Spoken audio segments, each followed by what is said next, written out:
Hello, Lisa. Hello. Hi, how you doing today? Good. Great. Well, it's so exciting to meet you, even if it is just via Skype. Um, Thanks for giving us some of your time. Sure. Great. So, can you start off by telling everybody a little bit of who you are? Sure. My name is Dr. Lisa Ashe. I'm originally from Philadelphia, but I live in the Washington D.C. area. I am a internal medicine physician, and I'm also a minister here. That's just a little bit about me. Wow, that's great. Um, so I know that you have been pretty public about your choice to egg freeze. Can you tell us a little bit about how egg freezing first came on your radar? Sure. So I first heard about it in medical school as something that they were offering. I was in my mid 20s, and so I kind of ignored it, but just knew just enough information in case any patients asked for it if you need to give a referral.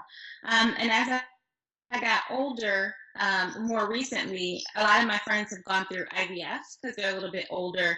And so the questions still start to come up about the egg freezing. What do you do when you're in your 30s and you're not quite ready to have a baby, whether you're married or not?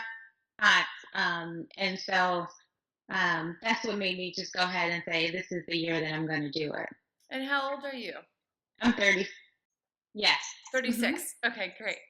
Um, so part of the motivation for you was that you knew about the technology, you saw the clinical benefits, and you decided to take advantage of it? Yes. Mm-hmm. Yeah. Um, Tell us a little bit about maybe how your family and friends had influenced you regarding the technology of egg freezing. My friends, more so the ones who mostly influenced me, especially I had two that went through IVF. Mhm. And so, and had some difficulty just with fertility because they were in their 40s. And since I'm 36, I'm kind of, it was kind of a warning. You should consider this because I don't want you to end up like I did, having to go through multiple rounds of IVF. Um, my family just wants me to have a baby, so they don't want me to freeze my eggs. They want me to get married and have a baby like yesterday.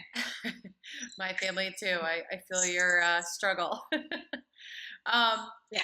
so you are obviously a very involved in the faith, and I've noticed some things online where it talked about um, you were saying that this helps with your plan and waiting on God to bring the right person into your life. Um, did you want to share a little bit more about that? Sure. So um, the question always comes up with whatever new technology that has to medicine, whether it's stem cells or egg freezing or IVF. The question that's always asked is, especially when it's about a woman's womb for some reason, Hmm. if it's okay with God. And so just to try and answer that question from a theological aspect and a medical aspect, I equate it to getting a kidney transplant or any of the other medical technologies that we use. No one turns down insulin, to help them with their blood sugars. So I just looked at this as a resource, another medical resource, and I believe most of those resources come from God. I think science and medicine are pretty much a nexus that are very interconnected.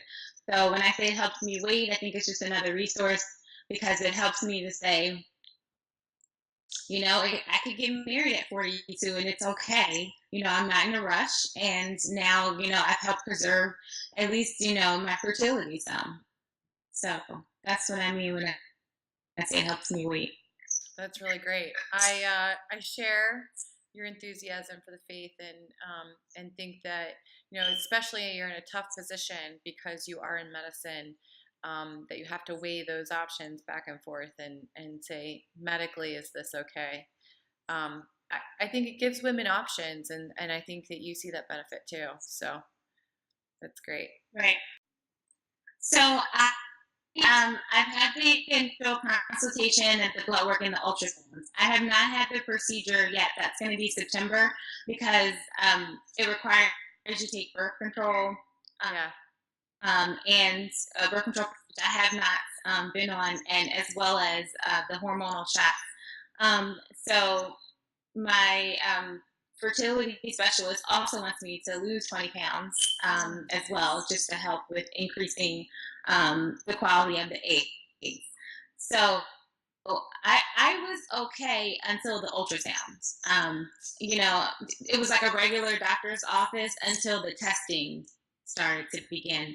And then as I'm sitting there waiting for him to say something, I just got really nervous. Like, what if he doesn't see enough eggs, or what if they don't look right? And it's just not something I ever really thought about. That, well, what if he tells me this is not an option?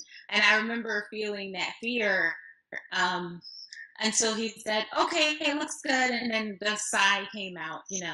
But I think that was helpful just for me as a physician, because I now know what it feels like, waiting for the results, waiting to tell me that the ultrasound was okay. And at that time, between you get the exam or you do the blood work and then you get the results, can be a very, very frightening time, because your mind starts to play tricks on you. You think about all of the negative possible responses. And as a physician, knowing so many other responses, of course you think of the worst. Like, what if I had this? Or what if I had this? Or he sees a tumor?